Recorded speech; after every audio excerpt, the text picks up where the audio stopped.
Hello everyone, एक बार फिर से स्वागत है आप सभी का अपने यूट्यूब चैनल इंजीनियर्स अड्डा पर। आज की वैकेंसी रहने वाली है एनआईटी कुरुक्षेत्र की तरफ से, ठीक है। National institute of technology Kurukshetra पे एडवर्टाइजमेंट नंबर आपका है 21/2025 दिया है। डिफरेंट ब्रांच में वैकेंसी आई हुई है। हम बात करते हैं टेक्निकल वैकेंसी के बारे में। सबसे पहली वैकेंसी है जूनियर इंजीनियर सिविल की, जिसमें नंबर ऑफ पोस्ट 2 रहने वाली है, 3 रहने वाली है। ओबीसी की 1 पोस्ट है, जनरल की 2 पोस्ट है, ठीक है। और बाकी नेक्स्ट वैकेंसी है आपकी पोस्ट है जूनियर इंजीनियर इलेक्ट्रिकल की। इसमें नंबर ऑफ वैकेंसी 1 रहने वाली है, जो जनरल के लिए नहीं है, यानी कि सब लोग एलिजिबल हो, ठीक है। और अगली जो पोस्ट है टेक्निकल असिस्टेंट के लिए है, जिसमें टोटल नंबर ऑफ वैकेंसी 12 है। जनरल के 5 है, ईडब्ल्यूएस के 2 हैं, ओबीसी के 2 हैं, एसटी के 1 हैं और एससी के 2 वैकेंसी है, ठीक है। और नेक्स्ट जो वैकेंसी है आप ये देखिएगा, यहाँ पे सीनियर असिस्टेंट की वैकेंसी है, जिसमें टोटल नंबर ऑफ वैकेंसी 3 है। एक जनरल की है और एक अदर ठीक है अलग कैटेगरी की है, ठीक है। अब फिर हम बात करते हैं यहाँ पे क्वालिफिकेशन क्या मेंशन किया। यहाँ पे क्वालिफिकेशन, एसेंशियल क्वालिफिकेशन की बात करते हैं और एक्सपीरियंस की बात करते हैं। क्या दिया गया है, जूनियर इंजीनियर सिविल की टोटल 3 वैकेंसी है, जिसमें एसेंशियल क्वालिफिकेशन में दिया गया है कि first class BE BTech in civil engineering from recognised university और first class diploma in civil engineering, ठीक है। दोनों लोग एलिजिबल हैं, हाँ। लेकिन जो एज क्राइटेरिया दिया है 30 ईयर दिया गया है, ठीक है। 30 साल के एज लिमिट आपकी होने वाली है, ठीक है। बाकी नेक्स्ट पोस्ट की बात करते हैं हम।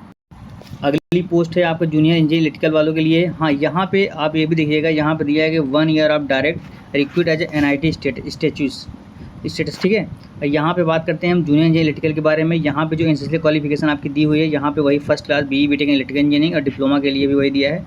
मैक्सिमम एज जो है 30 ईयर दिया गया है। बाकी प्रोबेशन पीरियड आपका जो दिया हुआ है इसको आप देख लीजिएगा, 1 ईयर का है। और बाकी नेक्स्ट बात करते हैं हम यहाँ पे नेक्स्ट जो पोस्ट है टेक्निकल असिस्टेंट की है। यहाँ पे टोटल नंबर ऑफ वैकेंसी 12 है। यहाँ पे भी आपको एजुकेशनल क्वालिफिकेशन की हम बात करते हैं। यहाँ पे दिया हुआ है, देखिएगा यहाँ पे कि first class equivalent grade in BE BTech in 11 subject from recognised university. उसके बाद डिप्लोमा के लिए भी वही चीज़ दिया गया है, ठीक है। और बाकी चीज़ें यहाँ पे भी एक चीज़ दिया है कि ये भी देखिएगा, इसको आप देख दिया है कि फॉर बिजनेस एडमिनिस्ट्रेटर जो है फर्स्ट क्लास और equivalent grade in BE BTech and MCA in 11 subject for recognised university, ठीक है। और बाकी इसको आप देख लीजिएगा। और यहाँ पे हाँ, इसी में और भी चीज़ दी हुई, और जो क्वालिफिकेशन को भी अलाउ किया गया है। First class diploma engineering 11 field दिया गया है। और ये first class bachelor degree in science chemistry जो है BSc वाले होंगे उनके लिए भी दिया गया है। मास्टर डिग्री भी दिया है। और एज आपका 30 ईयर सबके लिए है, ठीक है। और बाकी हम बात करते हैं नेक्स्ट पोस्ट के लिए। यहाँ हम बात करते हैं सीनियर टेक्नीशियन की बात करते हैं, ठीक है। यहाँ पे टोटल नंबर वैकेंसी 7 है। यहाँ पे देखिए सिविल इंजीनियरिंग की 1 वैकेंसी है, मैकेनिकल इंजीनियरिंग की 1 वैकेंसी है, इलेक्ट्रॉनिक्स एंड कम्युनिकेशन इंजीनियरिंग की भी 1 वैकेंसी, 2 वैकेंसी, एक UR की है, एक EWS की है, ठीक है। कंप्यूटर एप्लीकेशन की 1 वैकेंसी है। और सेंट्रल वर्कशॉप मैकेनिकल इंजीनियरिंग के लिए 1 वैकेंसी OBC की, ठीक है। ये यहाँ पे दिया हुआ किस ब्रांच के लिए कितनी वैकेंसी है। बाकी एजुकेशन क्वालिफिकेशन डिप्लोमा वाले के लिए यहाँ पे दिया हुआ है, इसको आप देख लीजिएगा, ठीक है। और यहाँ पे देखिए टेक्नीशियन के लिए यहाँ पे एक तो और दिया है। यहाँ पे जो टोटल वैकेंसी है 12 वैकेंसी है। यहाँ पे देखिए सिविल की भी 1 दी हुई है, इलेक्ट्रिकल की 1 दी हुई है, मैकेनिकल की 1 दी हुई है और इलेक्ट्रॉनिक्स कम्युनिकेशन की 1 नंबर में है। कंप्यूटर इंजीनियरिंग का भी 1 OBC, 1 जनरल की है, केमिस्ट्री का 1 है, कंप्यूटर एप्लीकेशन का भी 1 है। बाकी चीज़ दी है, ठीक है। और बाकी जो क्वालिफिकेशन है डिप्लोमा वालों के लिए एलिजिबिलिटी है यहाँ पे, ठीक है। बाकी और भी चीज़ें हैं, इसको आप देख लीजिएगा, ओके। यहाँ पे एज की बात करते हैं तो यहाँ जो एज आपका दिया हुआ है, यहाँ पे जो नॉट एक्सीड 27 ईयर, ठीक है। इस पोस्ट के लिए 27 साल दिया गया है, ठीक है। यहाँ पे हम फीस की बात करते हैं। यहाँ पे दिया हुआ है फीस के बारे में दिया है कि the application shall be required to pay non refundable application fee 1000 rupees दिया गया है UR EWS OBC कैटेगरी के लिए और 500 रुपये SC ST PW के लिए दिया गया है, ठीक है। यहाँ पे शॉर्ट लिस्टिंग के बारे में दिया गया 7 नंबर, आप देखिएगा यहाँ पे दिया गया है the provisional eligible applicant will have to appear the written test. Written test में आपको वो होना पड़ेगा। और the candidate short list on the basis of written test base पर आप शॉर्ट लिस्ट होंगे and appear the skill test, फिर आप जो है स्किल टेस्ट में अपीयर करेंगे, ठीक है। और बाकी चीज़ क्या है, provisional selection list will be based on the written test पर, हाँ, यानी कि आपका जो सिलेक्शन होने वाला है प्रॉपर रिटन टेस्ट बेस पे होने वाला है, ठीक है। और आगे बात करते हैं। यहाँ आपके जो डॉक्यूमेंट इश्यू होंगे कैटेगरी का 1 अप्रैल 2025 से पहले का आपका होना चाहिए। उसके बाद का इशू आप कराएंगे तो वो मान्य नहीं होगा, ठीक है। EWS वाले को दिया गया है, जो आपका EWS सर्टिफिकेट होगा 2024-25 ही मान्य होगा, उसके अब आगे पीछे की मान्य नहीं होगा। ये बाकी आप देख लीजिएगा, 8 लाख रुपए जो होता है EWS के लिए, उसको आप देख लीजिएगा, ठीक है। यहाँ प्रॉपर EWS वालों के लिए सारी चीज़ें यहाँ मेंशन कर दिया है, देख लीजिएगा भाई साहब कौन कितना फुलफिल करता है कितना नहीं करता है, ठीक।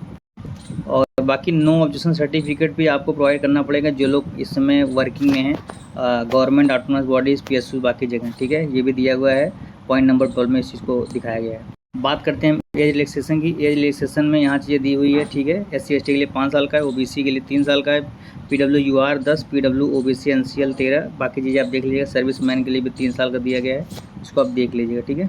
हाँ, यहाँ पे अप्लाई के लिए दिया गया, आप कैसे अप्लाई करेंगे, कब तक अप्लाई करेंगे, यहाँ पे दिया हुआ है। आप जाके www.nitkr.ac.in पे जाके आप फॉर्म को अप्लाई कर सकते हैं। आपका डेट यहाँ पे दिया हुआ है, डेट यहाँ पे दिया हुआ 18/8/2025 से 30/9/2025 तक आपका डेट आप फॉर्म फिल कर सकते हैं, ठीक है।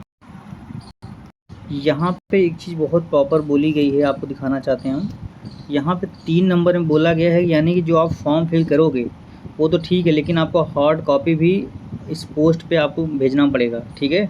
NIT की जो यहाँ पे दिया हुआ है ना, आप यहाँ देखिएगा, यहाँ पर आपको मेंशन किया गया है कि आपको जो है इस डेट के पहले आपको एड्रेस पे भेजना ही पड़ेगा। Address along with self attested copy document support their as qualification experience 6/10/2025 up to इतने पे आपको इसको भेजना पड़ेगा हार्ड कॉपी, ठीक है, NIT के एड्रेस पर। यहाँ पे देखिए इन्होंने बताया है कि कौन कौन से डॉक्यूमेंट्स आपको हार्ड कॉपी प्रोवाइड करना पड़ेगा। Checklist of documents to submitted along with the hard copy of application, print out of online application duly sign in each page, आपको सेल्फ अटेस्टेड करना पड़ेगा, ठीक है। ऑल सर्टिफिकेट मार्कशीट जो है आपको सेल्फ अटेस्टेड करना, self attested copy of relevant certificates, यानी कि कैटेगरी जो भी होगी, ये देख लीजिएगा आप सब। हाँ, ये सब सारे आपको documents hard copy self attested करके आपको फॉरवर्ड करना पड़ेगा इस एड्रेस पर, ठीक है। बाकी यहाँ डेट की बात फिर से कर लेते हैं। इंपॉर्टेंट डेट आपको दिया हुआ है 12/8/2025 को आपका फॉर्म अप्लाई होगा, 18/8/2025 को लास्ट डेट होगा। उसके बाद closing date of submission application 30/9/2025 को है। ओपनिंग डेट सबमिशन 18/8 माफ़ी चाहेंगे। नोटिफिकेशन का डेट जो है 12/8/2025 है, और opening date of online submission का 18/8/2025 है, और closing date of online submission of application form का 30/9/2025 है, ठीक है। और last date of receive hard copy application along with requested documents 6/10/2025 को आपको फॉरवर्ड करना पड़ेगा, ठीक है। ये सारी चीज़ें हैं, यहाँ पे आपको ये दिया हुआ है वेबसाइट्स को, आप वेबसाइट पे जाके आप अपना फॉर्म भर सकते हैं, ठीक है।